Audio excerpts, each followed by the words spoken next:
Y a-t-il un pilote dans l'assiette? Anne, bonjour. Bonjour Charlotte. Chose promise, chose due. Aujourd'hui, tu nous parles du typage métabolique. Ça fait un petit moment qu'on entend cette expression. Qu'est-ce que c'est? D'où ça vient? Alors, le typage métabolique, c'est une approche qui est issue de travaux de chercheurs qui ont travaillé tout au long du XXe siècle sur la nutrition individualisée. On va rencontrer parmi ces chercheurs un monsieur qui s'appelle William Wolcott, qui a travaillé à partir des années 70 et qui a grandement contribué à diffuser cet outil-là. Donc c'est déjà une forme de profilage, c'est-à-dire que c'est un des outils qu'on va utiliser dans le profilage alimentaire, mais c'est déjà en soi fondé sur différents outils dont on va rapprocher les données. Et parmi ces données, on va retrouver notamment l'Ayurveda et les groupes sanguins. Groupes sanguins, on en reparlera dans une prochaine chronique. Et est-ce que tu peux là nous donner des exemples de critères à prendre en compte dans le typage métabolique? Avec un tout grand plaisir. Donc je vais vous donner quelques exemples historiques. Donc par exemple, Francis Pottenger, c'est un docteur en médecine américain qui a réalisé des travaux sur le système nerveux autonome dans les années 1910. Donc le système nerveux autonome, il est composé de deux branches qu'on appelle la branche sympathique et la branche parasympathique. Et donc il a déterminé que parmi les humains, il y avait deux types neuro-endocriniens, le type sympathique et le type parasympathique. Donc les nerfs de chaque division vont relier le cerveau aux différents organes et glandes du corps et vont réguler toutes les activités involontaires de l'organisme, comme le contrôle du rythme cardiaque, la pression artérielle, la digestion, la réparation, la reconstruction des tissus, le système immunitaire, etc. Le système nerveux autonome sympathique va activer les fonctions et le système parasympathique va les freiner ou les inhiber. Et donc Pottenger a déterminé que nous sommes sous l'influence plus forte de l'un des deux systèmes en fonction des gens et dans des proportions variables pour chaque individu. Donc ça veut dire qu'on va métaboliser différemment, puisque tout ce qui est digestion, métabolisme, ça va dépendre du système nerveux qui domine. On va avoir donc des fonctions qui sont plus ou moins efficaces selon les gens. Par exemple, les personnes qui ont un type neuro-endocrinien parasympathique vont avoir une bonne digestion, une bonne élimination, alors que les personnes qui ont un type plutôt sympathique ont des faiblesses dans ces domaines. Par contre, avec le type sympathique, on va avoir des fonctions surrénaliennes et thyroïdiennes fortes. Ce sont des personnes qui vont être souvent maigres, énergiques, motivées, et ça va être un peu moins le cas pour les parasympathiques. Or, les aliments et les nutriments vont stimuler et renforcer ou soutenir plutôt une branche ou l'autre du système nerveux autonome. Par exemple, le potassium, c'est un puissant stimulant du système parasympathique et le magnésium va inhiber le sympathique. Donc, les deux nutriments vont favoriser l'activité du parasympathique. Le phosphore et le calcium, par contre, vont activer puissamment le système sympathique. Donc, on peut jouer avec les nutriments pour compenser celui de nos deux systèmes nerveux qui est un peu moins pout que l'autre. Donc, ce système nerveux, qu'il soit sympathique ou parasympathique, ça, c'était un critère du typage métabolique. Est-ce qu'il y aurait un autre critère dont tu pourrais nous parler? Ah oui, avec plaisir. Donc, dans les années 70, on a George Watson, un docteur en sciences américain, qui lui a travaillé sur les types oxydatifs. C'est-à-dire comment nos cellules produisent de l'énergie à partir des nutriments. Donc nos cellules ont besoin de deux types de carburants, les graisses et les sucres, et ont besoin de les transformer au même rythme pour produire efficacement de l'énergie. Là, je simplifie très grandement la chose. Voilà. Or, certains d'entre nous vont brûler plus vite les graisses, on va les appeler des oxydants lents, alors que d'autres vont brûler plus vite les sucres, on va les appeler les oxydants rapides. Or, si on brûle plus rapidement l'un ou l'autre, il va y avoir un déséquilibre. Donc la production d'énergie va être déficiente, mais pour des raisons opposées chez les uns ou chez les autres. Et il se trouve que Watson a déterminé que certains aliments ou nutriments vont activer davantage le métabolisme des graisses. Ça va être le cas pour le calcium, le phosphore, les protéines riches en graisse et en purine. Alors les protéines riches en purine, elles sont diabolisées, mais du coup, il y a des personnes à qui ça réussit très très bien. Alors que d'autres aliments ou nutriments vont activer le métabolisme des sucres. C'est le cas par exemple pour le potassium, le magnésium, le chrome, le cuivre, dont on parle bizarrement chez les personnes qui ont des prédiabètes, etc. pour justement favoriser le métabolisme du sucre. Donc pour corriger les déséquilibres, là aussi on peut adapter l'alimentation. Donc là, c'était sur les types oxydatifs. Décidément, c'est hyper pointu, tout ce que tu nous présentes là. En tout, il y a combien de critères qui vont être pris en compte ? Alors, en typage métabolique, on va parler de 9 contrôles homéostatiques fondamentaux. Rapidement, je peux vous citer les recherches d'Emmanuel Revici sur l'équilibre catabolique, anabolique, de John Riddick, puis de Guy Schenker, et qui ont travaillé sur l'équilibre des électrolytes. Donc, les électrolytes, c'est les oligo-éléments circulants et puis les fluides. Henri Biller et Elliot Abravanel, ils ont plutôt travaillé sur les types endocriniens, donc quelle glande va dominer chez les personnes, la thyroïde, les surrénales, les gonades, etc.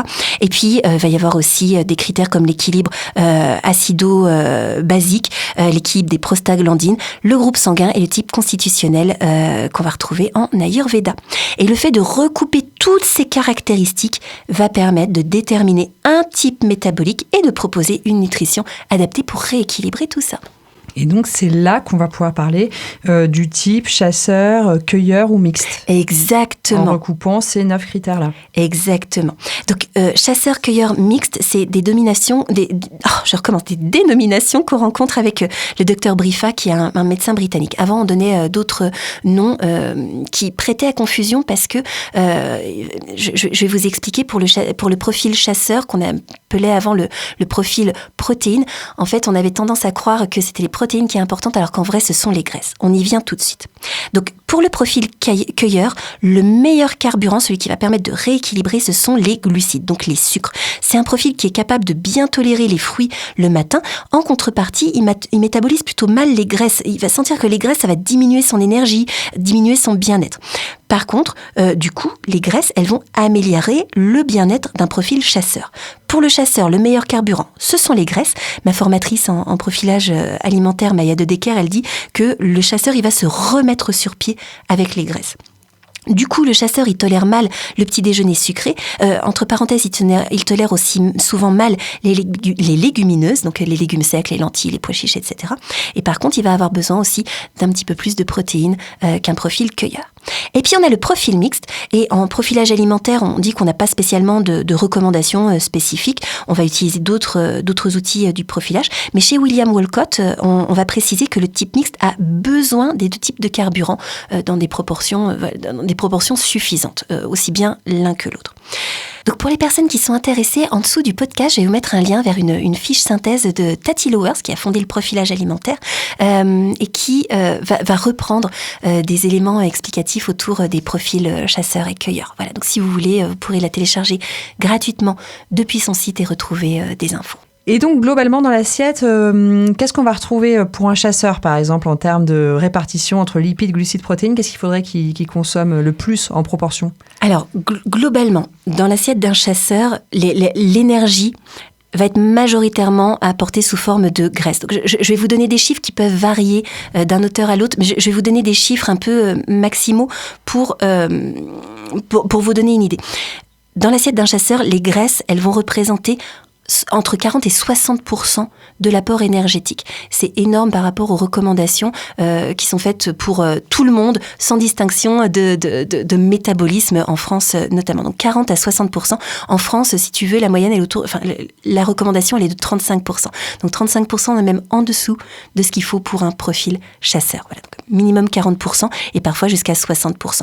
Les sucres, beaucoup moins, on va aux alentours de 20 à 40% et une belle proportion de protéines. On est aux alentours de 20%, alors que la recommandation en France, elle est aux alentours de 11-15%. Donc insuffisant pour un chasseur. Pour un cueilleur, par contre, les lipides, donc on était autour de 40 à 60% chez le chasseur, là on va être autour de 10 à 20%, très très peu. Très très peu. Même moins que la recommandation en France, au final. Les glucides, on va être autour de 60 à 80%. Donc énorme par rapport à la proportion de glucides pour un chasseur, on était à 20 à 40%. Et la proportion de protéines, elle peut être entre 10, donc moins qu'un chasseur, et jusqu'à 20%, donc équivalente à celle d'un chasseur.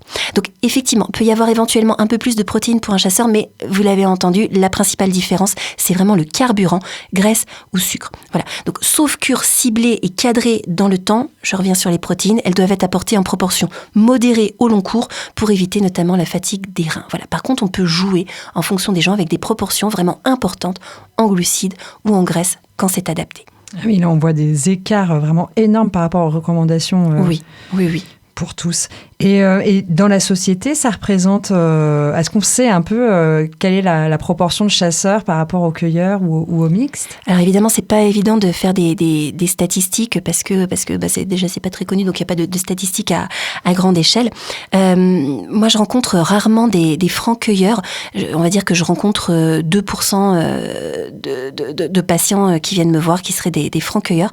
Et d'après Tati Lowers, en Europe comme aux États-Unis, il y aurait aujourd'hui principalement des francs chasseurs et des profils mixtes, et ça correspond effectivement à ce que je rencontre.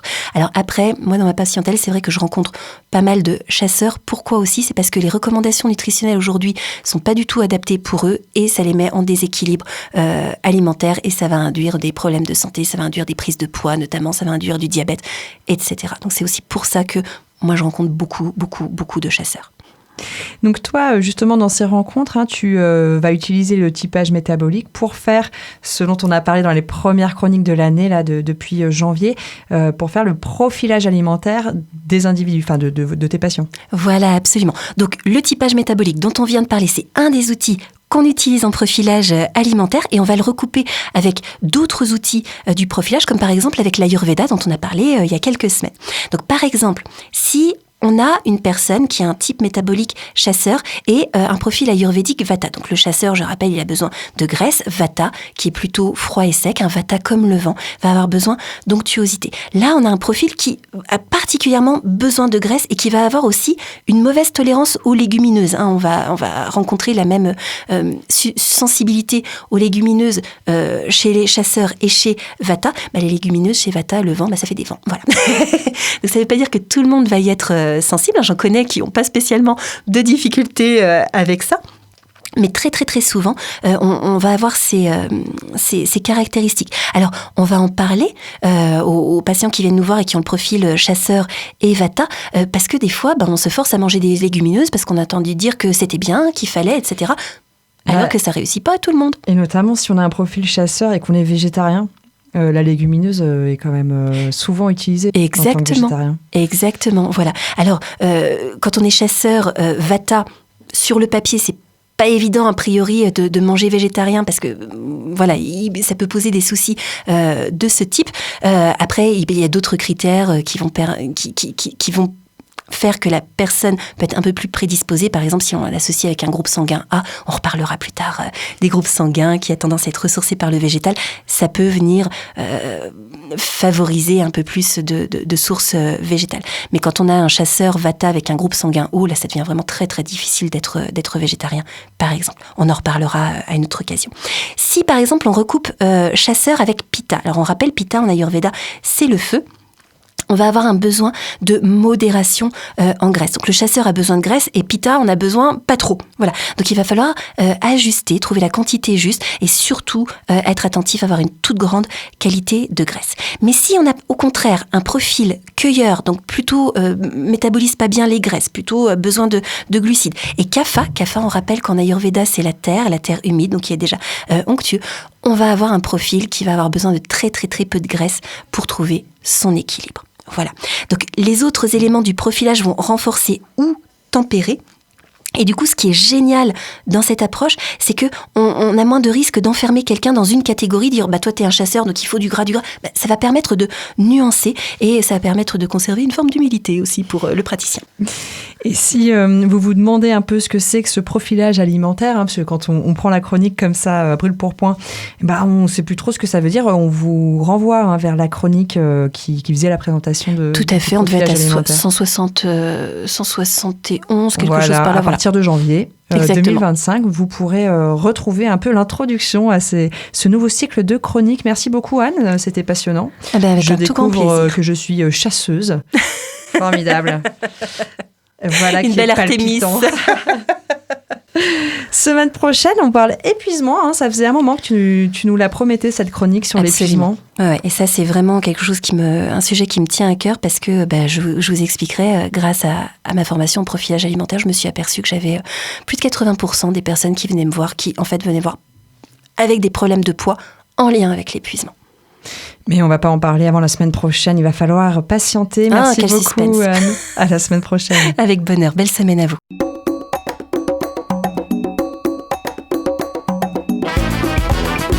Cette chronique vous a plu ? Alors participez-y en posant vos questions à Anne-Claude à l'adresse contact@radioalto.info.